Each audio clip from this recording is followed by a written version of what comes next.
Beberapa waktu lalu Anang Hermansyah sempat dikabarkan sakit oleh Ashanti. Kini, Azril Hermansyah pun membeberkan kondisi terkini dari sang ayah.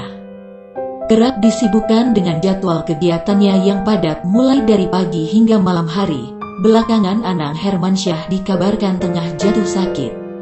Tak pelak kondisi Anang itu pun membuat banyak orang merasa khawatir dan berharap agar kesehatannya bisa segera pulih.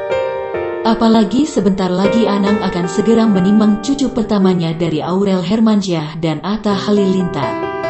Azril Hermansyah pun membeberkan kondisi terkini dari ayahnya tersebut.